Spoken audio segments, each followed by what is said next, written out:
اعوذ باللہ من الشیطان الرجیم، بسم اللہ الرحمن الرحیم۔ پروگرام جواب نامہ کے ساتھ میں ہوں آپ کا ہوسٹ محمد انعام الرحمان، آپ کی خدمت میں حاضر۔ ناظرین کرام، کل دورہ ترجمہ قرآن میں ہم نے سورہ مائدہ کا آخری حصہ وہ پڑھا تھا اور سورہ انعام ہم نے کل مکمل کی تھی۔ مدنی صورتوں کے سلسلے کا اختتام آیا اور سورہ انعام جو کہ ایک مکی صورت ہے وہ شروع ہم نے کی۔ سورہ انعام کے مضامین جیسا کہ مکی صورتوں کے مضامین ہوتے ہیں، اس میں نبی اکرم صلی اللہ علیہ وسلم کی دعوت اور اس کے مقابلے میں مشرکین کا جواب، اور اس پر نبی صلی اللہ علیہ وسلم کو اللہ تعالیٰ کی طرف سے صبر کی تلقین، یہ اس سورہ کے موضوعات ہیں۔ اس کے ساتھ ہی ساتھ مشرکین کی طرف سے جو ایک شریعت جو انہوں نے خود ساختہ افتراء کر لی تھی، اس پر ایک لطیف لیکن ایک پر اثر انداز میں اللہ تعالیٰ کی طرف سے تبصرہ آیا ہے، اور اس حوالے سے آپ حضرات کے جتنے بھی سوالات آئے ہیں وہ ہم ایڈریس کریں گے۔ اس پروگرام جواب نامہ کا مقصد یہی ہے کہ دورہ ترجمہ کے جو بھی مضامین ہمارے جو بھی تشنہ رہ گئے ہیں یا کسی وجہ سے وہاں پر پوری طور پر بیان نہیں ہو سکے، ان مضامین کو یا ان ٹاپکس کو، ان کانسیپٹس کو ہم یہاں پر ڈسکس کریں تاکہ رمضان المبارک کے اس بابرکت مہینے میں آپ فہم قرآن کو زیادہ سے زیادہ سمیٹ سکیں اور بھرپور استفادہ حاصل کر سکیں۔ تو چلیے آپ کے آج کے سوالات کی طرف جاتے ہیں۔ ہمارے آج کے مہمان ہیں جناب خالد محمود عباسی صاحب۔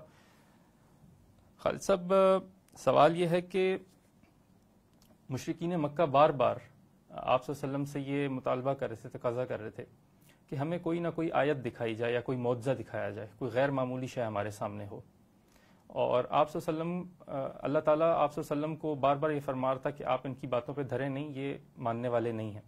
تو آخر ایسی کیا وجہ ہے کہ اللہ تعالیٰ نے معجزہ دکھانے سے، ان کے مطالبے پر معجزہ دکھانے سے انکار کر دیا؟ کئی وجوہات ہیں۔ ایک کچھ تو اللہ نے وہاں بیان بھی کر دی کہ معجزہ دکھانے کے بعد بھی یہ ایمان نہیں لائیں گے۔ صحیح، یعنی اس کا مطلب یہ ہے کہ یہ جو مطالبہ کر رہے ہیں، یہ مطالبہ ماننے کے لیے نہیں کر رہے ہیں، یہ اپنی عوام کو ورگلانے کے لیے مطالبہ کر رہے ہیں۔ انہیں اس کی سمجھ آ چکی ہے کہ اللہ کا کوئی جو بھی حکمت ہے اس نے معجزہ نہیں دکھانا، اور انہیں یہ اب یعنی کمزوری ہاتھ آ گئی ہے ان کے کہ اپنی عوام کو ہم یہ بات بڑے آسانی سے باور کرا سکتے ہیں کہ پہلے رسولوں کو، انبیاء کو اللہ معجزے دیتا رہا ہے، تو ان کے پاس معجزہ کیوں نہیں ہے؟ اور اسی کی رٹ انہوں نے لگا دی اور اس کا اچھا خاصا ایک اثر بھی پڑتا تھا۔ اسی وجہ سے اہل ایمان کے اندر بھی یہ خواہش پیدا ہوتی تھی کہ ان کو معجزہ دکھا دیا جائے، جب یہ اتنے خلوص سے، اتنی قسمیں کھا کر کہتے ہیں کہ اگر جی آپ معجزہ دکھا دیں گے تو ہم ایمان لے آئیں گے، تو دکھا دینے میں کیا حرج ہے، تو یہ تو پھر ایمان لے ہی آئیں گے۔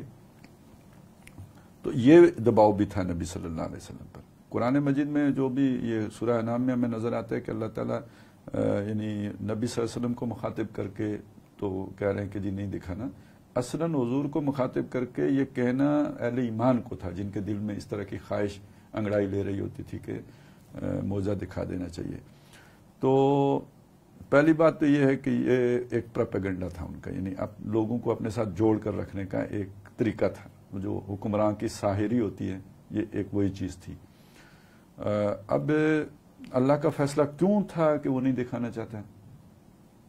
تو ایک تو وجہ یہی ہے کہ وہ دکھاتا، انہوں نے نہیں ماننا تھا، اور نہیں ماننا تھا تو یہ ہلاک کیے جاتے، اور یہ اللہ چاہتے نہیں تھے کہ مکے پر اس طرح کا عذاب آئے جس طرح کا عذاب کبھی قوم نوح پر یا قوم عاد پر یا قوم سمود پر آئے۔ یہ بہت ظاہر کی، یہ بالکل سطح پہ رکھی ہوئی بات ہے۔ صحیح، یہ سمجھنا کوئی دور کہ یہ اللہ کی منشا نہیں تھی کہ وہ مکے پر اس طرح کا عذاب نازل کرے۔ تو اس شہر کو ظاہر ہے تا قیامت اس نے بابرکت بنانا تھا اور امن کا گہوارہ ہے وہ، تو وہاں اللہ عذاب نہیں لانا چاہتا، عذاب استیصال کہ جس میں جڑ کٹ جاتی ہے۔ ظاہر ہے جو بچ جاتے ہیں وہ بھی پھر اس شہر میں تو نہیں آباد ہوتے نا، یعنی نوح علیہ السلام کے زمانے میں اگر آبادی کہیں عراق کے علاقے میں تھی تو وہ پھر تباہی آئے، سب ہلاک ہو گئے، تو وہ پھر تتر بتر ہو گئے، ساری دنیا میں پھیل گئے، کوئی عرب میں آباد ہو گئے، کوئی روس والی سائڈ پہ نکل گئے، کوئی جو ہے نا کہیں اور نکل گئے، آگے پیچھے ہو گئے، شرق و غرب میں چلے گئے۔ پھر قوم عاد پر عذاب آیا تو وہ جگہ بھی انہوں نے چھوڑ دی، اب جا کے وہ جو ہے ہجر کے علاقے میں آباد ہوئے، یا وہ جو سمود کا جو علاقہ ہے جو وہاں چلے گئے۔ جب وہاں عذاب آیا تو وہاں سے بھی لوگ نکل گئے، یعنی عذاب والی جگہ پہ پھر بعد میں لوگوں نے قیام تو نہیں کیا۔ تو اگر مکے پر اس طرح کا عذاب آتا تو پھر وہاں پہ ٹھہرا تو نہیں، یعنی وہ پھر شہر ویران ہوتا، یہ اللہ نہیں چاہتے تھے۔ تو یہ جو بھی شیطان تھے وہاں کے، ان کو یہ بات سمجھ میں آ گئی کہ بھئی یہ مسئلہ ہے، یہ تو نہیں ہونا، لہٰذا انہوں نے اسی کا پروپیگنڈا اٹھا لیا کہ لاؤ جی ہم ایمان لے آئیں گے. اور اس سے سادہ لوگ جو یہاں تک نہیں پہنچ سکتی تھی جن کی سوچ، تو وہ ایک تاثر لے لیتے تھے. تو ایک پہلو تو یہ ہے.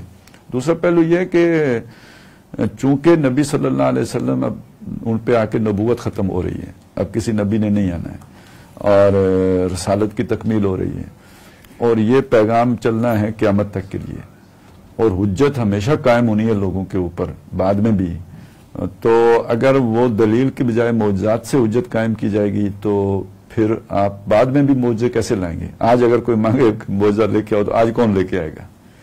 صحیح. تو اب تو حضور صلی اللہ علیہ وسلم ہمارے درمیان نہیں ہے، تو معجزہ تو نبی کے ذریعے سے ہوتا ہے. لہٰذا وہ اس لیے بھی وہ ختم نبوت کا بھی تقاضا یہ تھا کہ اب معجزہ دکھا کر ایمان لانے والی بات نہ کی جائے، بلکہ شعور سے اور فہم سے اور فراست سے اور دلیل سے کی بنیاد پر جس نے ایمان لانا ہے لائے اور جس نے نہیں لانا نہ لائے. اور تیسری بات اس میں یہ بھی ہے کہ یعنی اگر ایک اور مثبت انداز میں اس بات کو دیکھیں تو وہ یہ ہے کہ معجزات اس وقت دکھائے گئے جب انسان کے شعور کی سطح بھی اس سطح تک نہیں آئی تھی جہاں تک اب پہنچ چکی تھی نبی صلی اللہ علیہ وسلم کے دور تک. تو اس وقت انسانوں کو معجزے دے کر تو حجت قائم کی گئی. اب انسان اس قابل ہو گیا ہے کہ اس کو شعوری طور پر قائل کیا جا سکے، سمجھایا جا سکے، حجت قائم کی جا سکے. تو جب انسان یہاں پہنچ گیا ہے تو اب اس کو وہ معجزہ دکھانا، اس کو ایک اور انداز میں تو وہ ڈاکٹر صاحب یوں بھی کہا کرتے تھے نا کہ یہ جب انسان ابھی عہد طفولیت میں تھا تو اس کو یہ اس ذریعے سے سمجھایا گیا. تو اب جب وہ فکری اعتبار سے جوان ہو گیا تو اس کو معجزے دے کے سمجھانے کی ضرورت نہیں رہی. وہ چیز یعنی جیسے آپ کو بچپن میں ایک چیز کوئی کھلونا لا کے دیا جاتا ہے تو جب آپ بڑے ہو جائیں تو آپ کو پھر وہ کھیلنے کے لیے وہ چیز تو نہیں لا کے دی جاتی نا. اب تو آپ کو پہلے آپ کو کھلونے کے طور پر گاڑی لا کے دی جاتی ہے، وہ کھلونا ہوتا ہے، لیکن اب آپ کو چلانے کے لیے گاڑی لا کے دی جائے گی جس کو آپ لے کے چلیں گے. تو اس طرح اب انسانوں کو اس سطح پہ پہنچنے کے بعد وہ معجزات دکھانے کا کام جو ہے وہ بند کر دیا گیا. تو یہ ایک یعنی کہ نوع انسانی کی جو شعور کی فیکلٹی ہے وہ اس سطح پہنچ چکی تھی کہ وہ اللہ تعالیٰ کو اس کی جو آیات ہیں ان کے ذریعے سے پہچان سکے. اور نہ صرف پہچان سکے، مطلب پہچاننا اتمام کے درجے میں، یعنی یقین ہو جائے کہ بات ٹھیک ہے. پھر نہ مانے اپنے، نہ ماننے والے تو معجزہ دیکھ کے بھی نہیں مانتے تھے. تو اور کوئی غلط فہمی نہیں رہتی تھی معجزے کے بعد کہ کوئی کنفیوژن ہوتا تھا، یا جیسے وہ آتا ہے نا کہ فرعون نے کہا یہ جادو ہے یا کوئی، یہ ایسے نہیں، یہ وہی لیڈروں کی شاعری ہوتی تھی اپنے عوام کو بیوقوف بنانے کی. مگر معجزہ تو ہے ہی وہ شے کہ جو بینہ ہے، جس کے بعد کنفیوژن ختم، کوئی ابہام باقی نہیں رہتا. تو اسی طرح کا ابہام قرآن بھی باقی نہیں چھوڑتا تھا، کم از کم جزیرۃ العرب کی حد تک تو وہ حجت اسی طرح قائم ہوئی ہے. تو پھر نبی صلی اللہ علیہ وسلم کا جو اصل معجزہ تھا وہ کیا تھا؟ وہ تو خیر ہم جو ہے نا، جو جیسے کہا جاتا ہے کہ پھر جس شے کے آگے آدمی عاجز ہوا وہی معجزہ ہے نا. جی بالکل. جس کے آگے اس کی عقل عاجز ہوگی. اور جیسے ہم نے کہا بینہ ہے تو وہ تو بینات من الہدا، الہدا کی بینات پر مبنی کتاب اللہ قرآن مجید ہے نا. تو اصل معجزہ تو آپ کا یہ تھا. اور اس کا بھی معجزہ ہونے کا ایک پہلو وہ ہے جو صرف عربوں کے لیے تھا، اور وہ اس کی خطابت، بلاغت، خطابت، جو اس کا جو بھی اللہ کا کلام ہونا ہے. ظاہر ہے اس کو وہی اپریشیٹ کر سکتے تھے اور وہ جانتے تھے یہ کیا چیز ہے، اس لیے کبھی 3 آیتیں بنانے کی بھی کوشش نہیں کی. ٹھیک ہے نا، ان کو پتہ تھا یہ مطلب وہ اس کے پائے کی بن ہی نہیں سکتی.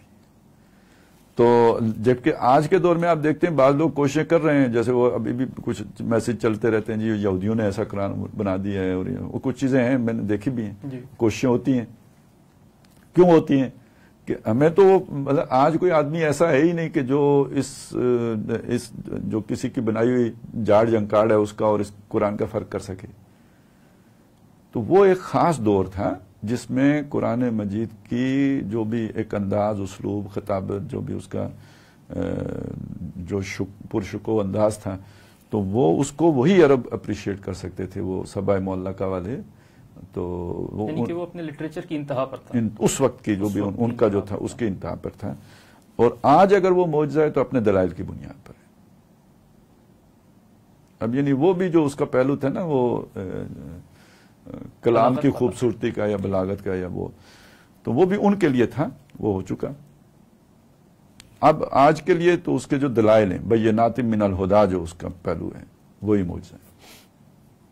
صحیح. وما من دابۃ فی الارض الا علی اللہ رزقھا، یہ جو آیت ہے یا جو یہاں پر جو آئی ولا من دابۃ فی الارض الا امم امثالکم، ہاں ٹھیک ہے. اس آیت کا اس مقام پر کیا باقی آیات سے ربط و تعلق ہے؟ ذرا واضح کر دیجیے. ہاں دیکھیں، وہاں جس یعنی جو بحث ہو رہی تھی، جس بحث کے درمیان یہ آیت آ گئی ہے، تو ایک تو خیر وہ یہ بتاتے ہیں نا کہ جی اللہ کی قدرت ہے جس نے تمہیں بنایا ہے، تم اتنی مخلوق پھیلا دی ہے زمین کے اوپر، تو یہ تم ہی تو نہیں ہو، اور بھی اللہ کی بہت ساری مخلوقات ہیں. یہ تو ایک وہ ربط ہے جو بڑی آسانی سے آپ قائم کر لیتے ہیں. صحیح. لیکن جو وہاں پہ بحث چل رہی ہے، جو تناظر ہے اس کا، جو وہاں پہ ایک آرگومنٹ ہو رہا ہے، وہ یہ ہے کہ جی معجزہ دکھائیں. تو اللہ تعالیٰ اس کے جواب میں اگر یہ بات کہتے ہیں تو اس کا مطلب اس کے علاوہ بھی کچھ ہے، اور وہ یہ ہے کہ یہ ساری مخلوق جو ہم نے بنائی ہے، اس ساری کو اگر دیکھو تو کوئی بھی اللہ کے حکم کی خلاف ورزی نہیں کرتا.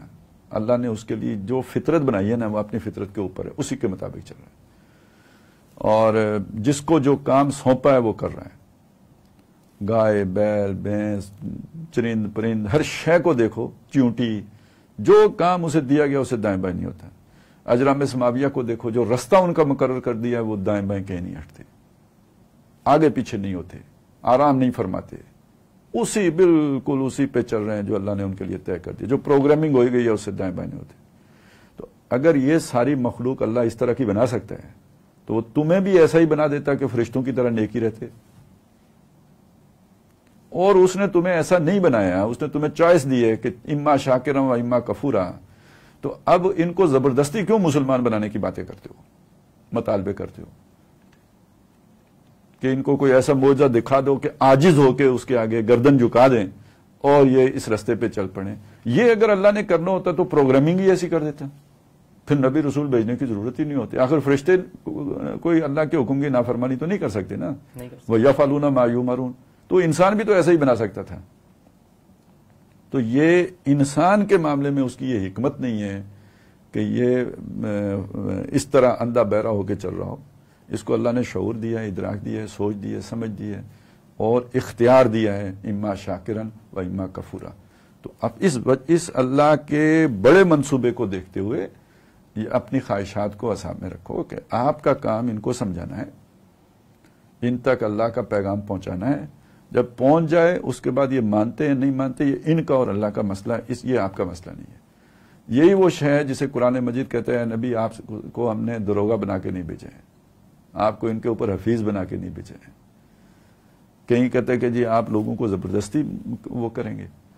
تو یہ اصلاً تو وہی بات ہے جو عام آدمی کے دل میں ایک اشکال پیدا ہوتا ہے کہ اللہ نے ان کو کیوں نہیں سیدھی راہ پہ لایا. تو اس کا جواب اسے دیا جا رہا ہے، لیکن مخاطب ظاہر ہے قرآن مجید مکے میں زیادہ تر مسلمانوں سے بھی جو بات کرتا ہے تو وہ خطاب نبی صلی اللہ علیہ وسلم سے کرتا ہے. صحیح. ساتھ یہ بتا دیجئے کہ اللہ کی آیات کو دیکھ کر اللہ تعالیٰ کو پہچاننا، یہ جو ایک لفظ آتا ہے استقرائی منطق اور استخراجی منطق، ذرا اس کو تھوڑا سا وضاحت کر دیں اس کی. اچھا دیکھیں، استخراج تو کہتے ہیں نا کوئی چیز برآمد کرنا کسی شے سے. نا آپ کے پاس پہلے کوئی بڑی شے تھی، اس سے آپ نے کچھ، آپ کے پاس آٹے کا پورا تھیلا تھا، اس سے آپ نے ایک پیڑا بنا لیا، استخراج کیا نا، آٹے سے آپ نے ایک جز نکال لیا. تو آپ کے پاس کوئی اصول ہوتا ہے، اس اصول سے آپ اجزاء پیدا کرتے ہیں، نکالتے ہیں، استخراج کرتے ہیں. تو یہ تو پہلے اس کی وہ تو سمجھ لیتے ہیں نا لغت. اور استقراء ہوتا ہے اصل میں یہ قرآن جیسے جمع کی ہوئی ہے، تو کچھ چیزوں کو جمع کرنا، یعنی اب وہ آپ نے پیڑے جوڑ کے پھر آٹا بنا لیا، چیزیں جمع کر کے کوئی شے بنا لی، پتھر جمع کر کے دیوار بنا لی، اینٹیں جوڑ کے تو دیوار بنا لی. تو یہ جو اس طرح چیزیں جوڑ کے آپ کو شے بناتے ہیں، یہ استقراء ہے. اب آپ اسے ذہن میں لے کے آئیں. آپ کے ذہن میں ایک اصول تھا، ایک ضابطہ تھا، ایک مقدمہ تھا، 2 مقدمے تھے، ان کو جوڑ کر آپ نے ایک تیسرا نتیجہ نکال لیا. تو یہ جو نتیجہ نکال لیا یہ استخراج کیا آپ نے. صحیح. ٹھیک ہے. اچھا آپ کے ذہن میں تو نہیں تھا، آپ کے مشاہدے میں آیا کہ جی یہ جو چیونٹی میں نے دیکھی ہے یہ چل رہی ہے، وہ چیونٹی جو ہے وہ بھی چل رہی ہے، چیونٹیاں چلتی ہیں، اچھا کچھ اٹھا کے بھی لاتی ہیں، پھر کسی جگہ گھس بھی جاتی ہیں، یہ مختلف چیزیں آپ نے دیکھ کے تو پھر وہ پورا چیونٹیوں کا فلسفہ معلوم کر لیا کہ یہ اجزاء کو جوڑ کر آپ نے ایک فکر بنا لی، ایک سوچ بنا لی۔ تو اب دیکھیں قرآن مجید نے جو کام یعنی جس طرح بات سمجھائی ہے وہ یہ سمجھائی ہے کہ جیسے ہم نے سورہ انعام میں پڑھا کہ ہر شے کی ایک اجل ہے، یہ آپ کا مشاہدہ ہے یا نہیں ہے؟ ہر شے کی ایک اجل ہے، مطلب یہ کیسے آپ نے معلوم کیا کہ ہر شے کی ایک اجل ہے؟ اجزاء سے معلوم کیا آپ نے، بھائی یہ دیکھو یہ بھی مر گیا، وہ بھی مر گیا، وہ بھی مر گیا، تو ایک وقت ہوتا ہے جس میں چیزیں ختم ہو جائیں۔ اب اس سے ایک اصول بنا لو، ہر شے نے مرنا ہے، اس اصول سے ایک نتیجہ نکالو کہ کائنات کی بھی اجل ہونی چاہیے یا نہیں ہونی چاہیے۔ یہ ابھی ہمارے مشاہدے میں نہیں آیا کہ کائنات ختم ہو جائے گی، ٹھیک ہے؟ ابھی سائنٹیفکلی ہمیں نہیں پتہ لگا تھا تب کہ بھئی یہ ابھی تو پھیل رہی ہے، پھر سکڑے گی اور پھر ختم ہو جائے گی، ابھی چل تھیوری ہی ہے، یہ کوئی یعنی ثابت شدہ شاید ہمارے سامنے نہیں ہوا، ٹھیک ہے، یہ واقعہ بھی نہیں، تو کیسے آپ نے معلوم کر لیا، یعنی عقلاً کیسے معلوم ہو گیا کہ بھئی یہ کائنات ختم ہونے والی ہے؟ کہ ہر شے یار، ہر شے کل من علیہا فان، صحیح، تو یہ پورا کیوں نہیں فان؟ تو یہ آپ نے اجزاء سے ایک بڑا نتیجہ نکالا ہے، پہلے ایک بڑا نتیجہ بنایا، پھر اس سے استخراج کیا ہے، اس تک پہنچے آپ استقراء سے تھے، پھر وہ بنانے کے بعد آپ نے کائنات بھی ایک شے ہے، پھر تو جب ہر شے کو فنا ہے تو کائنات کو بھی فنا ہونی چاہیے، یہ استخراج ہے، صحیح ہے۔ تو جو آپ اصول وضع کرتے ہیں اجزاء سے، یہ استقراء کرتے ہیں، پھر ان اصولوں سے جو آپ نکالتے ہیں وہ استخراج کرتے ہیں۔ تو یہ دنیا میں قرآن سے پہلے انسانی جو سوچ آگے بڑھ رہی تھی یا جو آپ کی فکر بن رہی تھی وہ استخراج سے ہی بن رہی تھی، اچھا، اور اور اصولوں کو جانچا پرکھا نہیں جاتا تھا، وہ ایز اٹ از قبول کیے جاتے تھے، منوال لیے جاتے وہ جیسے ہیں۔ تو یہ کہ انسان مشاہدے پر تو اتنی اس کی وہ زور تھا ہی نہیں نا، یعنی پتہ نہیں اب یہ سچ ہے یا جھوٹ ہے، سب سے بڑا منطقی جو استاد جو گزرا ہے کہتے ہیں ارسطو ہے، اور ارسطو کے بارے میں کہا جاتا ہے کہ اس کا بھی ایک وہ ظاہر اصول تو چلے آ رہے ہیں جس میں عورتیں جو ہیں وہ ناقص العقل ہیں، یعنی وہ بھی یہ کہتا تھا ناقص العقل۔ کسی نے پوچھا کیوں، اس کی کیا منت ہے؟ کہتے ہیں ان کے دان 32 نہیں ہوتے۔ تو یعنی سب سے بڑے منطقی کی حال تب یہ تھا۔ اب اس میں کمی کس شے کی ہے کہ اس کو بس جو اسے معلوم تھا ایمان بالغیب کے دان 32 نہیں ہوتے نا، کبھی گننے کی کوشش نہیں کی، زحمت نہیں کی ہے۔ اور یہ جسے آپ یہ کہتے ہیں نا جو اشرافیہ، اور اس کے مقابلے میں کمی کا لفظ استعمال کرتے ہیں، تو کام کرنا یعنی مشاہدہ کرنا، یہ گننے وننے کی زحمتیں گوارا کرنا، چیزوں کو جانچنے پرکھنے کی کوشش کرنا، ورک کرنا، یہ کمیوں کا کام ہوتا تھا۔ جو سوچنے والے لوگ ہیں وہ کام تو نہیں کرتے، تو وہ اگر گن لے گا تو وہ کہاں اشرافیہ میں رہے گا، گننے کا کام اس کا تو نہیں ہے۔ تو اس لیے ہم کہتے ہیں کہ انسانوں کو اس جس پہ وہ مطلب ایک اپنی جنت میں، خیالی جنت میں جو چلے گئے تھے، اس سے زمین پر قرآن لے کے آئے ہیں کہ خیالاتی کی دنیا سے نکلو، مشاہدہ کرو، غور کرو، دیکھو آگے پیچھے، افلا ینظرون الی الابل کیف خلقت والی السماء کیف رفعت، یہ سارا یہ جو آیات بکھری پڑی ہیں ان کو جانچو، تسخیر کرو تاکہ تمہارے تجربے میں اضافہ ہو، اور پھر اس کو جوڑ کر کسی نتیجے تک پہنچ۔ کس نے بنایا یہ سارا؟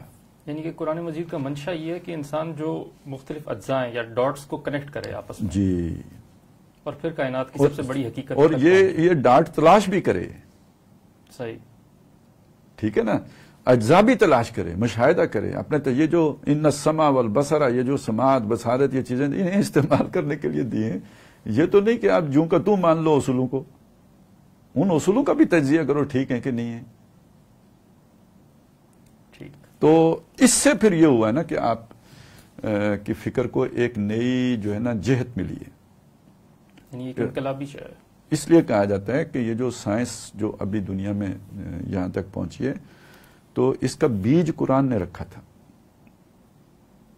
اس رخ پر انسان کو موڑا قرآن نے تھا، ٹھیک ہے، تو وہ پھر کرتے کرتے ظاہر ہے وہ 14 صدیاں بعد جا کے تو پھر وہ سارا دھماکہ ہوا ہے نا.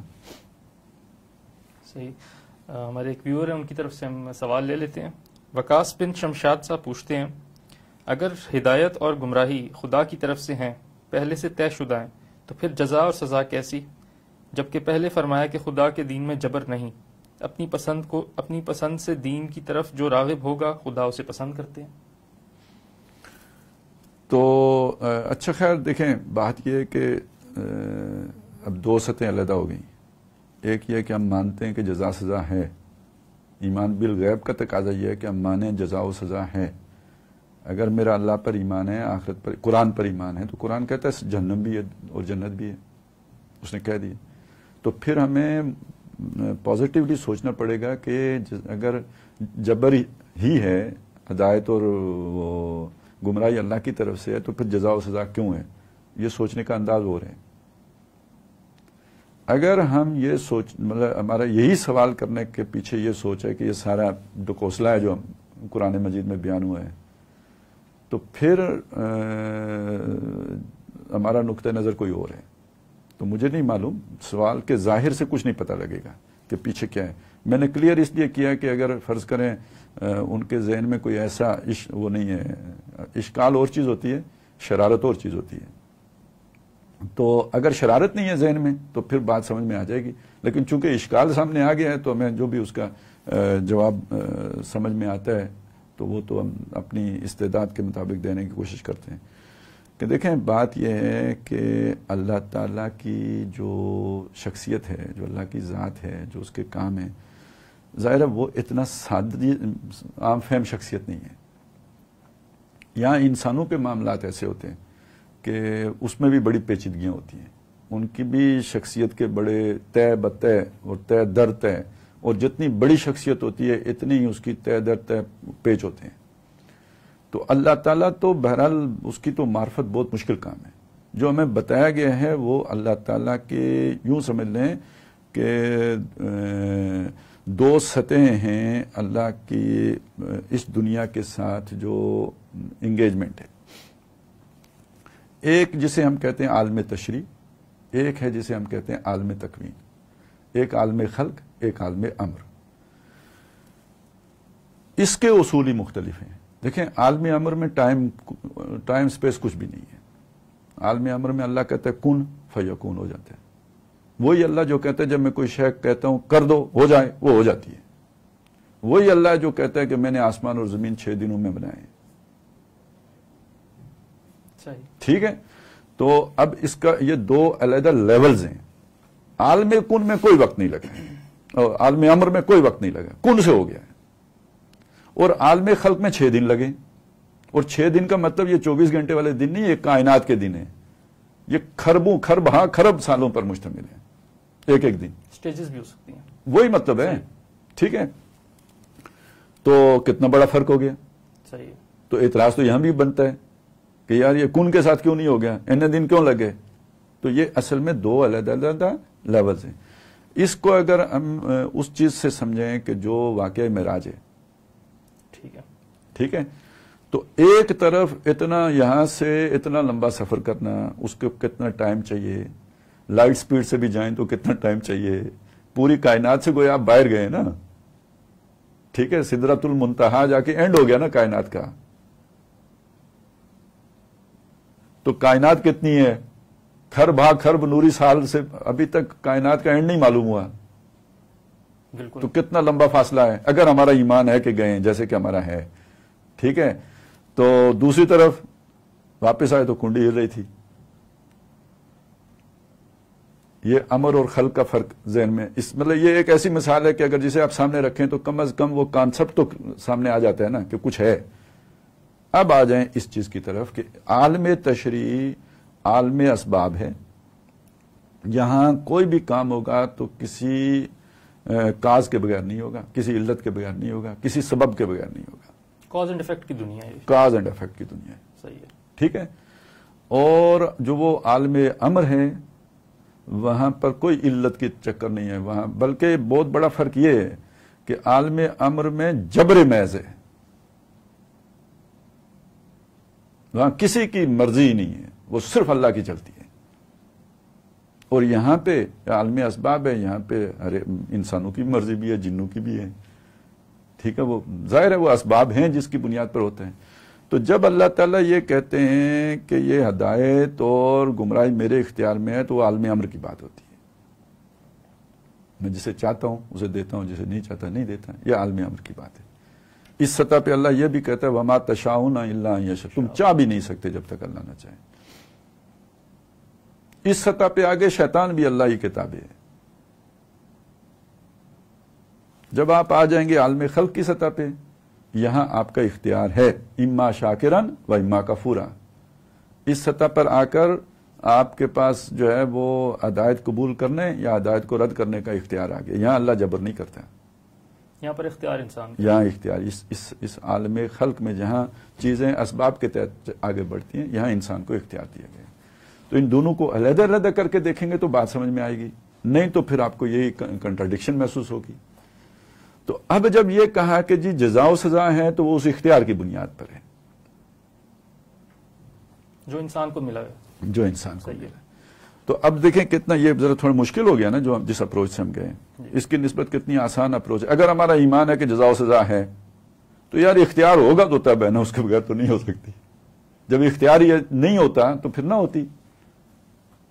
بالکل, وہ تو بہت آسان رستہ ہے. اور اگر سچی بات یہ ہے کہ اگر آپ یہ ایمان رکھیں گے, اللہ نے فرمایا کہ جزا سزا ہے, پھر آپ کے سامنے یہ اشکال آئے گا, پھر آپ کا ذہن ان سارے باتوں کی طرف بھی جائے گا جو ابھی ہم نے بیان کی ہے.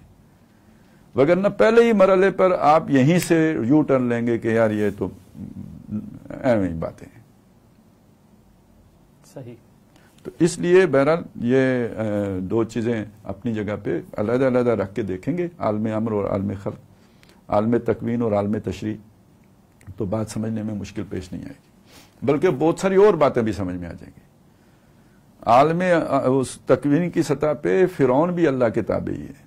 قل اللہم مالک الملک, تو ہی مالک ہے بادشاہی کا, توتی الملک من تشاء, تو دیتا ہے بادشاہی جس کو چاہتے ہیں, وتنزع الملک ممن تشاء, چھین لیتا ہے تو جس سے چاہتے ہیں.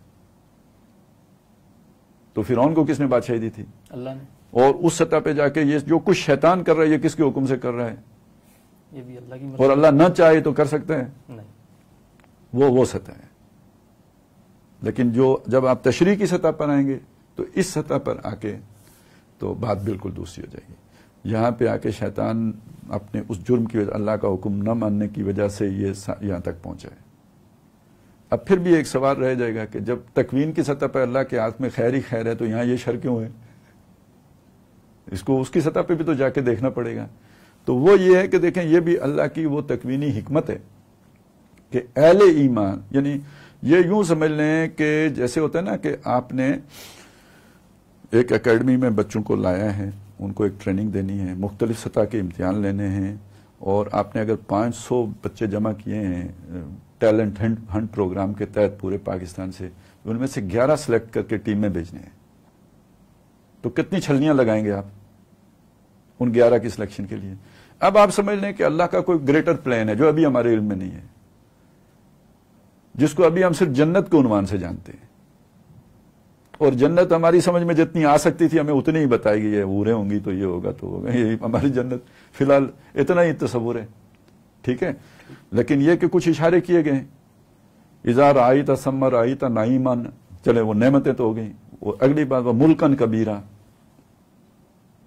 بہت بڑی بادشاہی بھی ہوگی, اس پر ہم غور ہی نہیں کرتے وہ کیا ہوگی, بہت بڑی بادشاہی بھی ہوگی. پھر یہ بھی اشارے ہیں کہ جی نچلے درجے کا جنتی اوپر کے درجے والے کو یوں دیکھے گا جیسے تم زمین پر بیٹھ کر آسمان پر تارے دیکھتے ہو. تو میں صرف اشارے کر رہا ہوں.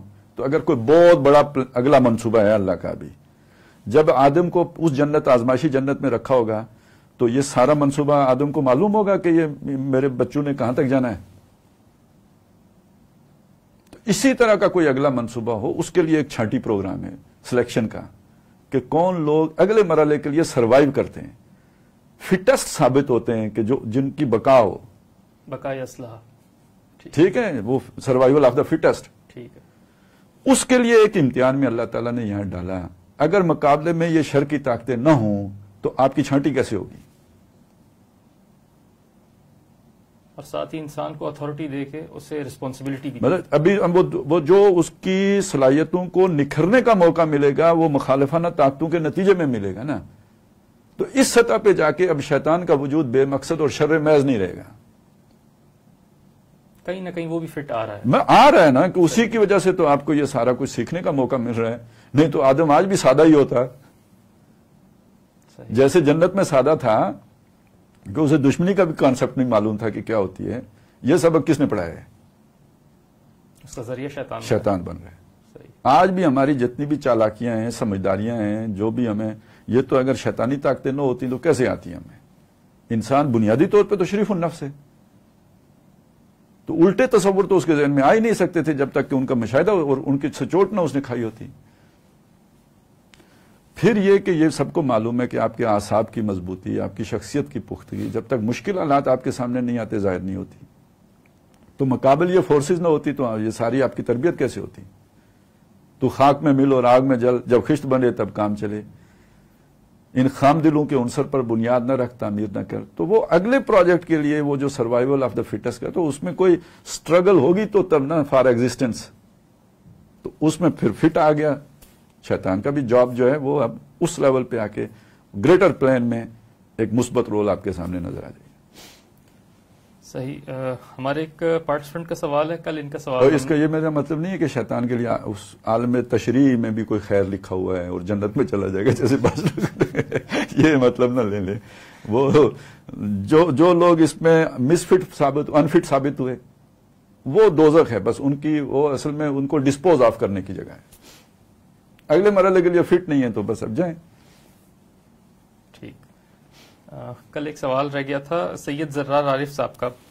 السلام علیکم. جہاں سورہ المائدہ میں آیت 44 سے 48 تک میں خدا کے احکامات کو نہ ماننے اور اطلاق کرنے والے اور انکار کرنے والے کافر ہیں، ظالم ہیں اور فاسق ہیں، جبکہ آیت نمبر 51 میں یہود و نصارہ سے دوستی کرنے سے منع فرمایا گیا ہے اور فرمایا گیا کہ اے ایمان والو، یہود و نصارہ کو دوست نہ بناؤ، یہ ایک دوسرے کے دوست ہیں، اور جو شخص تم میں سے ان کو دوست بنائے گا وہ بھی انہی میں سے ہوگا. بے شک خدا ظالم لوگوں کو ہدایت نہیں دیتا. انہوں نے تو یہاں تک لکھا ہے. تو میرا خیال ہے پھر سوال ان کا یہ ہوگا کہ یہ جو ظالم اور کافر کا جو لفظ یہاں پر آیا ہے، تو کیا اس سے مراد پھر ہم جو قانونی کافر ہے اس کو یہاں پر اطلاق کریں؟ اصل میں میرا خیال ہے جس نے مقدمات قائم کیے ہیں سوال بھی اسی کو کرنا چاہیے. پتہ نہیں کیا تھا ان کے ذہن میں. تو یعنی ابھی موقع ہے، کل کر لیں گے. کوئی اسے دیکھ لیں کہ ابھی وہ سوال ان کا اجاگر نہیں ہوا، سامنے نہیں آیا. میں دیکھ لیتا ہوں. ایک دوبارہ انہوں نے ابھی بھیجا ہے ہمیں سوال اور انگلش میں انہوں نے بھیجا ہے. I repeat my question that in سورہ مائدہ آیت 44 to 47 where those who do not comply with Allah's command they are declared kafir, zalim and munafiq. Moreover in ayat 51 mu'mineen are forbade to alliance with Yahud and Nasara. Or if we are in this situation, if we are able to constitute a true Islamic state, what should be the core parameters of our foreign policy with other countries? What should have been the core points of our finance policy with respect to loans taken and refund arrangements? یہ اس کے لیے تو وہ والی تمیز باندھنے کی ضرورت ہی نہیں تھی نا کہ انہیں کافر فاسق ظالم کہا ہے. اس کے لیے تو اتنی بات تھی کہ قرآن نے کہا جی ان سے دوستی نہیں کرنا، تو ہم ان سے یہ تجارت کیسے کریں گے اور تعلق کیسے رکھیں گے. اصل سوال تو بس اسی سے بن جاتے. دیکھیں یہ اصل میں لفظ کو سمجھیں، اولیاء نہیں بنانا. لا تتخذوا اليہود والنصارى اولیاء. اولیاء نہ بنانے کا یہ مطلب نہیں ہے کہ آپ تعلق ہی نہیں رکھ سکتے. اسی قرآن نے یہ کہا ادھر بیویاں بھی لے سکتے ہو، ان کا ذبیحہ بھی کھا سکتے ہو. تمہارا کھانا ان پر حلال ہے، ان کا کھانا تم پر حلال ہے. ٹھیک ہے. تو اولیاء کا مطلب اگر اب یہ والا آپ لے لیتے ہیں کہ تعلق ہی نہیں رکھ سکتے، ان کو دیکھ کے ہی تھو تھو کرنی ہے، تو پھر یہ کیا ہے قرآن میں؟ تو یہ اولیاء کا مطلب دلی دوست بنانا ہوتا ہے، جس سے آپ کا یارانہ ہو، رفیق، کامریڈ. ٹھیک ہے، وہ نہیں بنانا ہے. باقی انسانی سطح کے تعلقات آپ ان سے معاہدے کر سکتے ہیں، آپ ان سے تعلقات قائم کر سکتے ہیں، اس سے تو نہیں روکا. ہاں، کوئی ایسا معاہدہ نہیں کر سکتے جس سے مسلمانوں کا نقصان ہوتا ہو. کوئی ایسا معاہدہ نہیں کر سکتے جس سے دین کا نقصان ہوتا ہو، وہ تو کر ہی نہیں سکتے. لیکن باقی آپ سارا کچھ کر سکتے ہیں، ٹریڈ کر سکتے ہیں آپ ان کے ساتھ اس بنیاد پر کہ انسان ہیں۔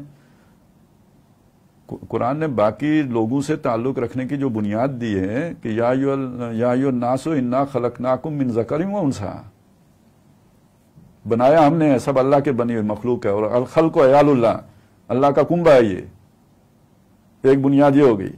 دوسرا، یہ کوئی یاجوج ماجوج نہیں ہے جیسے سارے لوگ آ چکے ہیں۔ ہاں جی، یہ بھی پائی جاتی ہے۔ یہ انسان ہے، آدم اور حوا کی اولاد ہیں۔ مطلب وہ آپ علمی نقطے کے طور پر گپ شپ لگانے کے لیے اس طرح کی چیزیں بیان کریں، اوکے، لیکن جب آپ قانون کی سطح پہ آئیں گے وہ پھر تکوین کی سطح کی باتیں۔ جب آپ ڈیل کرنے بیٹھیں گے تو آپ کسی کو شیطان سمجھ کے تو ڈیل نہیں کر سکتے نا۔ صحیح۔ وہ ٹھیک ہے، آپ جیسے ہوتا ہے نا، ایک آدمی کا آپ کو پتہ ہے یار یہ اچھا بندہ نہیں ہے، لیکن آپ اسے اب بیٹھ کر بات کرنا شروع یہاں سے کریں گے، تم اچھے بندے نہیں ہو۔ تو اسی طرح اگر فرض کریں کوئی تکوین کی سطح پہ کسی کو معلوم ہے کہ بھئی یہ آدم اور حوا کی اولاد نہیں ہے بلکہ یاجوج ماجوج ہیں، یا یہ کہ یہ آدم کی اولاد تو ہیں حوا کی اولاد نہیں ہے، جیسے مختلف تصورات آتے ہیں، یہ تکوین کی سطح کی باتیں ہیں۔ شریعت کی سطح پہ وہ انسان ہے، اللہ کے مخلوق ہے، آدم اور حوا کی اولاد ہے، تو تبھی تو دنیا کا نظام چلے گا، اگر نہیں ہو تو بڑا عجیب و غریب مسئلہ بن جائے گا۔ پھر بندہ وہی ہے جو لوگ یہ باتیں کرتے ہیں، پھر آخری کنکلوژن کیا ڈرا کرتے ہیں کہ وہ بے در و دیوار سے ایک گھر بنانا چاہیے۔ دنیا سے کٹو، جاؤ ایک گاؤں بناؤ، بستی آباد کرو، اتھے جا کے رہو، اللہ اللہ خیر، باقی تو دنیا میں یاجوج ماجوج ہیں۔ یہی تصور آخر میں نکلا نا، اس لیے قرآن اترا ہے کہ آپ علیحدہ بستی بنا کے جا کے ٹک جاؤ۔ تو اس لیے دوسری بنیاد یہ ہے کہ وہ انسان ہے، آدم اور حوا کی اولاد ہے، اللہ کی مخلوق ہے، اللہ کا کنبہ ہے۔ آپ تعلقات رکھ سکتے ہیں، فارن پالیسیز کی بنیاد پہ بنا سکتے ہیں، صحیح، کوئی ایشو نہیں۔ اب آپ تکوین اور تشریح کا یہ بھی ایک ذہن میں رکھنا چاہیے، یہ بھی ایک اسپیکٹ۔ ہاں، اور یہی وہ سبق تھا جو موسیٰ علیہ السلام کو اللہ تعالیٰ نے خضر سے ملاقات کروا کے دیا۔ انشاءاللہ تکوین کی سطح پہ جو مرضی کوئی کرتا پھرے، صحیح، کوئی خضر کسی کا بچہ اڑا دے، جو کرے، وہ تکوین کی سطح کی بات ہے۔ تشریح کی سطح پر تم نے یہ کیوں کیا؟ لقد جئت شیئا امرا، لقد جئت شیئا نکرا، لو شئت لاتخذت علیہ اجرا، یہ سب تشریح کی سطح کی بات ہے۔ بعد میں جو اس نے خضر صاحب نے جو بھی وہ دیے ہیں ایکسپلینیشنز اپنی کہ یہ میں نے کیوں کیا، وہ سب تکوین کی سطح کی بات ہے۔ یہاں پہ آپ شریعت میں کسی کو اختیار دے سکتے ہیں، یہ بچہ کل جا کے بڑا خراب ہو جائے گا، آج میں اس کو قتل کرتا ہوں، پھر قانون کوئی قانون بنا سکتے ہیں پھر دنیا میں آپ، اگر یہ آپ کر لیں تو اس لیے وہ یاجوج ماجوج ہیں کہ کیا ہے، وہ تکوین کی سطح کی باتیں، یہاں آپ نے اس سطح پہ بات کرنی ہے ان سے۔ ٹھیک، ناظرین کرام، آپ اپنے سوالات ہمیں کمنٹ سیکشن میں بھیج سکتے ہیں، اور ساتھ ہی ساتھ جو ہماری زوم کی آن لائن کلاس ہے اس میں بھی آپ اپنے سوالات ہم تک بھیج سکتے ہیں۔ تو چلیے نیکسٹ سوالات ہیں خالد صاحب۔ ایک سوال یہ آیا ہے کہ سورہ انعام کی آیت نمبر 45 میں اللہ تعالیٰ نے فرمایا کہ فَقُطِعَ دَابِرَ الْقَوْمِ الَّذِينَ كَفَرُوا، اور کافروں کی جڑ کاٹ دی گئی، وَالْحَمْدُلِلَّهِ رَبِّ الْعَالَمِينَ۔ تو اب اس میں پارٹیسپینٹ کا سوال یہ آیا ہے کہ الحمدللہ ہم جب کہتے ہیں کسی بات میں تو وہ تب کہتے ہیں جب اللہ تعالیٰ کا شکر ادا کرنا ہو، جبکہ یہاں پر پوری قوم ہلاک کر دی گئی اور الحمدللہ رب العالمین آگے آیا، تو یہ ذرا سمجھا دیجیے۔ اچھا، خیر مجھے اس پہ تو ایک واقعہ یاد آ گیا، لیکن پورا یاد نہیں آیا، لیکن جو تھوڑا بہت یاد آیا وہ میں آپ کو سنا دوں۔ کہتے ہیں مجھے اب صحیح پھر وہی بات ہے، یا کوئی افغانستان کا تھا یا کوئی یعنی ہندوستان کی سائڈ کا کوئی تھا کوئی حکمران، تو اس وقت جو عباسی خلیفہ تھا اس کو اس نے مطلب بڑا ایک سخت خط لکھا، بغاوت کا ایک طرح کا اس نے یعنی اندیا دیا کہ میں وہ ہوتی تھی نا، ان کی مور ہوتی تھی جس کے تحت یہ اپنی چلا رہے ہوتے تھے بادشاہی، تو اس نے وہ گویا یعنی تمہاری ضرورت نہیں ہے والا، اس نے مڑ کے صرف ایک جواب لکھا اسے خط میں، ایک خط جو اسی کے الٹی طرف، والحمدللہ رب العالمین، کہتے وہ جا کے اس کے پاؤں پڑ گیا۔ یہ ابھی تک مطلب وہ مورخین کو بھی سمجھ نہیں آئی کہ بھئی یہ ہوا کیا، اس نے کیا کہا تھا اور اس کو کیا سمجھ آئی ہے، جا کے اس کے پاؤں پڑ گیا۔ تو مجھے بہرحال اس سے جو سمجھ آئی ہے وہ یہی ہے کہ کہ پھر تیرا کم ہو گیا، ٹھیک ہے نا، تم نے یہ کیا نا تو پھر اب یہی ہوگا. تو تم نے ہمارے ہاتھ میں تو ایک سلطان سری دے دی ہے کہ اب ہم تمہارے خلاف اقدام کر سکتے ہیں، واللہ عالم. تو اس میں جو ربط ہے وہ یہ ہے، دیکھیں یہ سرجن نے آپریشن کیا، پیٹ چیرا، پتہ نہیں کتنے ٹانکے لگائے، آپ کا کیا نکال کے باہر پھینک دیا. اس کے بعد اس نے آ کے کہا جی آپریشن کامیاب ہو گیا. آپ نے کہا الحمدللہ. صحیح، ٹھیک ہے. تو اب اگر کوئی بچہ ہو وہاں پہ اور دیکھے یار یہ چیر پھاڑ ہوئی ہے ساری اور الحمدللہ، یہ اس کے ساتھ کیا ربط ہے؟ تو بالکل یہی ہے، یہ ایک معاشرہ ہے، سوسائٹی ہے، اور اس میں جب ایک فسادی قوم فساد مچا دیتی ہے تو پوری سوسائٹی کی زندگی اجیرن کر دیتی ہے، ظلم کو عام کر دیتی ہے.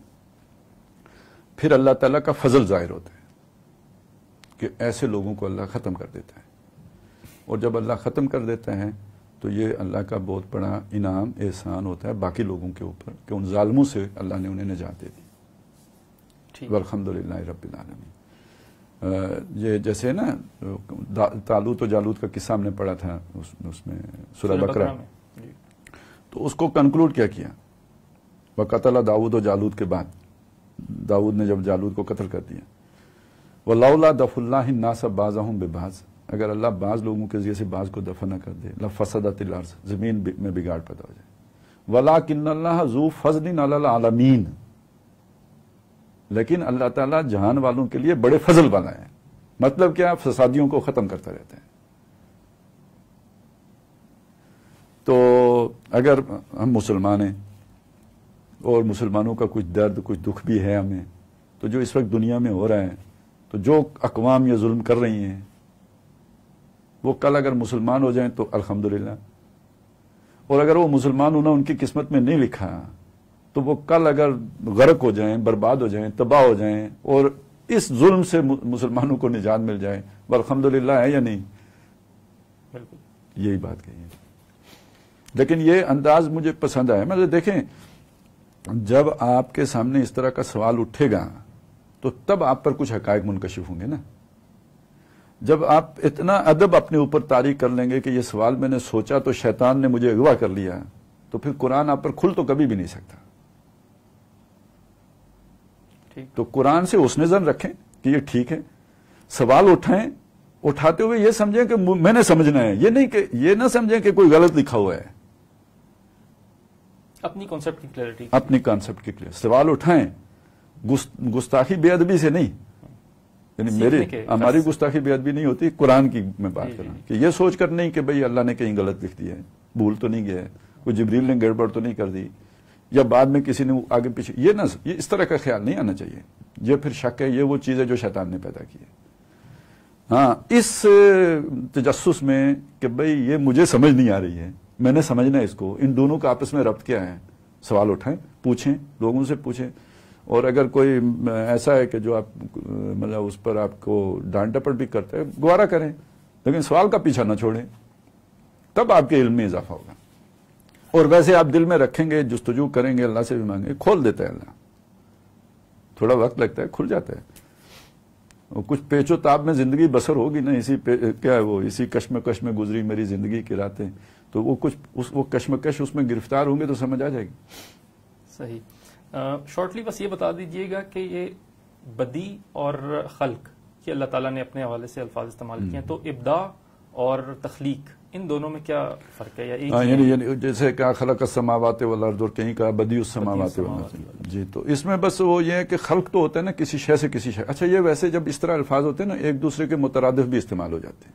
صحیح ہے. جب ایک لفظ آیا ہوتا ہے تو پھر وہ اس کا مطلب وہی ہو سکتا ہے جو دوسرے کا ہے.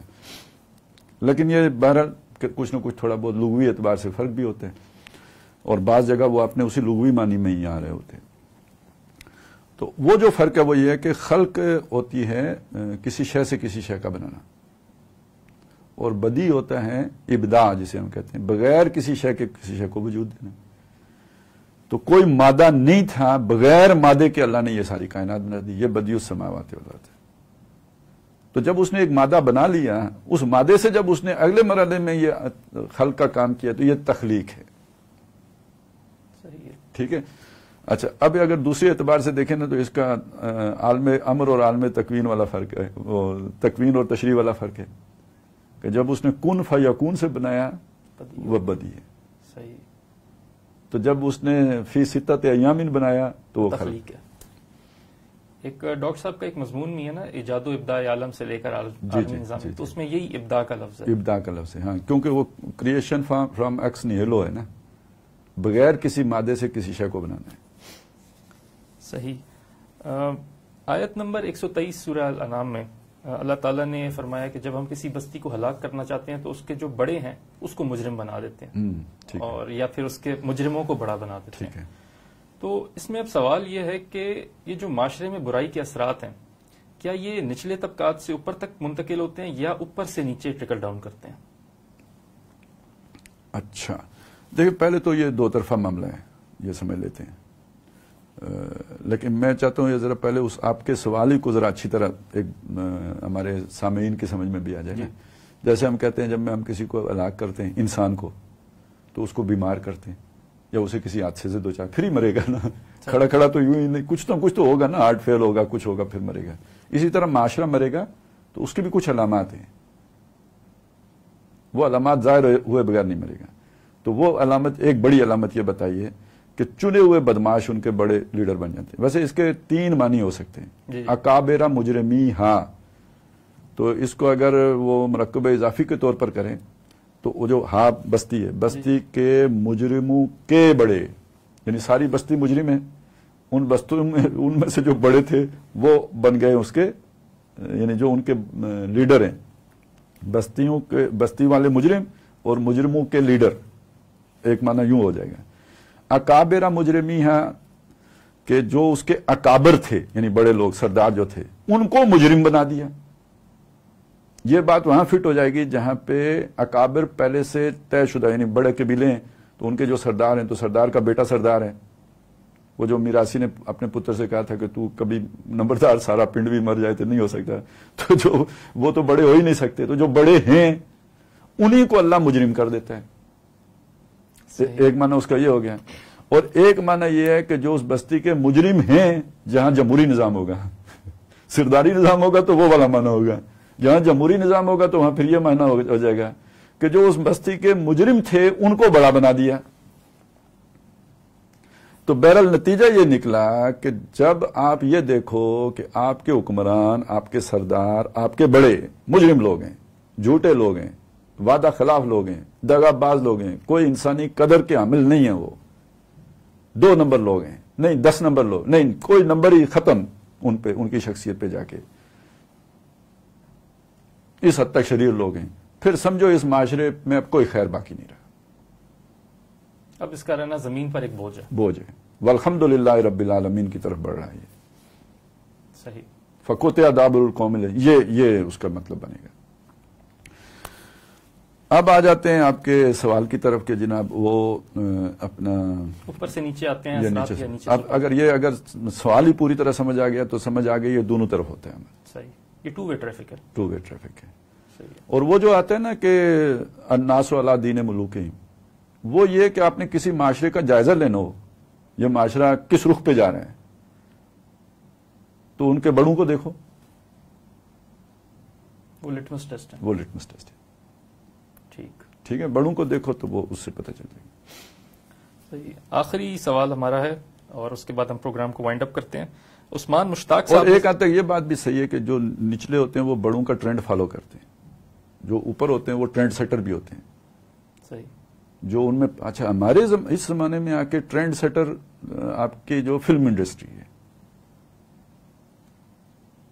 حکمران اتنے ٹرینڈ سیٹر نہیں ہیں، ہاں ویلیوز میں کچھ نہ کچھ وہ کسی درجے میں بہت معمولی سے، اس میں بھی انٹلیکچوئل مائنورٹی ہوتی ہے، اور باقی فیشن وغیرہ کا ٹرینڈ سارے تو وہ سیٹ کرتے ہیں نا، فلم انڈسٹری سے سیٹ ہوتے ہیں، اداکار سیٹ کرتے ہیں، وہاں ہمارے امام وہ ہیں۔ تو اس سے آپ اندازہ لگا لیں معاشرہ ہمارا ماشاءاللہ کتنا صحت مند معاشرہ ہے۔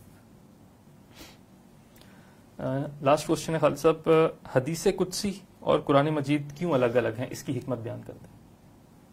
اچھا، اصل میں میرا خیال ہے وہ یہ کہہ رہے ہیں چونکہ وہ بھی جبریل ہی لے کے آئے نا، جبریل نے مجھے کہا کہ اللہ تعالیٰ یہ کہتا ہے، تو یہ بھی قرآن بھی اللہ تعالیٰ نے ٹھیک ہے، اس لیے کہتے ہیں. دیکھیں اب یہ ایسا ہے کہ اللہ تعالیٰ نے حضور صلی اللہ علیہ وسلم کو کتنا کچھ بتایا یہ ہم نہیں جانتے، ٹھیک ہے، معراج بھی کرایا، وہاں کیا کچھ دیکھا وہ بھی ہم نہیں جانتے. تو جو کچھ نبی صلی اللہ علیہ وسلم کو سارا اللہ نے بتایا وہ سارا قرآن میں نہیں ہے.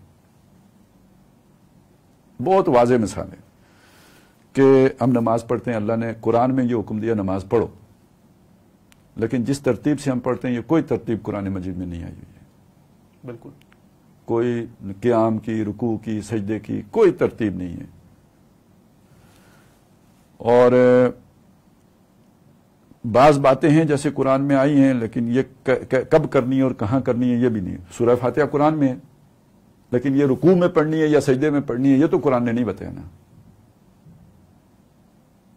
اسی طرح یہ اللہ نے قرآن میں کہا سب قسم ربک الاعلی، کہ اللہ کے اس اعلیٰ نام کی تسبیح کرو، لیکن یہ سجدے میں یہ تسبیح جا کے کرنی ہے یہ تو قرآن میں نہیں ہے نا. میری بات سمجھ رہے ہیں نا؟ یہ تو رسول نے بتایا، یہ سب رسول نے بتایا. اب اگلا سوال یہ ہے کہ رسول نے اپنے پاس سے بتایا؟ قرآن کہتا ہے یہ جو تم کو یہ سکھایا اللہ نے سکھایا. وہ جو آتے ہیں نا یتلو علیہم آیاتی ویزکیہم ویعلمہم الکتاب والحکمہ ویعلمکم ما لم تکونوا تعلمون. تمہیں وہ بھی سکھاتا ہے وہ رسول جو تم نہیں جانتے تھے. تو وہ کیا ہے؟ وہ یہی احکام کی تنفیذ کا طریقہ. صحیح، ٹھیک ہے، مطلب نماز یوں پڑھنی ہے، یہ کرنا ہے. وہ جو ہے نا اپنا سورہ بقرہ میں ہاں حافظوا علی الصلوات والصلاۃ الوسطی، نماز قائم ہے. اس کے بعد آتا ہے فَإِنْ خِفْتُمْ فَرِجَالًا أَوْ رُكْبَانًا. پھر اگلی بات کیا ہے؟ فَإِذَا أَمِنْتُمْ، جب تم امن میں ہو، فَاذْكُرُوا اللَّهَ كَمَا عَلَّمَكُمْ مَا لَمْ تَكُونُوا تَعْلَمُونَ. اس طرح نماز پڑھو جس طرح اللہ نے تمہیں پڑھنا سکھایا ہے جو تم نہیں جانتے تھے طریقہ. اب میں کہہ رہا ہوں اللہ نے قرآن میں تو نہیں سکھایا، سکھایا تو محمد الرسول اللہ نے. اللہ کہتا ہے میں نے سکھایا. تو کیا مطلب ہے اس کا؟ کہ اللہ نے قرآن کے علاوہ جبریل کے ذریعے سے حضور صلی اللہ علیہ وسلم کو یہ طریقے سکھائے. اور حضور نے آگے کہا کہ صلو کما رأیتمونی اصلی، جیسے مجھے نماز پڑھتے دیکھتے ہو ایسے پڑھو. تو الٹیمیٹلی کس نے سکھایا؟ اللہ نے سکھایا. تو ثابت یہ ہوا اصل بات کہ جو بھی اللہ نے حضور کو بتایا ضروری نہیں کہ وہ سارا قرآن میں لکھا ہوا. قرآن ایک علیحدہ شے. اور اسی طرح حدیث قدسی اسی طرح کی بہت ساری چیزیں ہیں کہ جن میں جبریل نے آ کے بتایا اللہ یہ کہتا ہے، اللہ یہ کرتا ہے، اللہ ایک دفعہ یوں ہوا، ایک دفعہ اس طرح ہوا. تو یہ ساری باتیں حدیث قدسی کے طور پر تو ہمارے پاس آ گئی ہیں، قرآن مجید میں نقل ہو کے نہیں آئی. ٹھیک، چلیے ہمارے پروگرام کا وقت ختم ہو چکا ہے. ناظرین کرام، آپ کے پروگرام دیکھنے کا بہت بہت شکریہ. آج ہم نے سورہ انعام اس پر گفتگو کی. کل انشاءاللہ تعالی آپ کے سامنے حاضر ہوں گے اور سورہ اعراف کے مضامین پر آپ کے سامنے گفتگو کریں گے. تو کل انشاءاللہ 12 بجے تک کے لیے دیجیے ہمیں اجازت. اللہ حافظ و ناصر.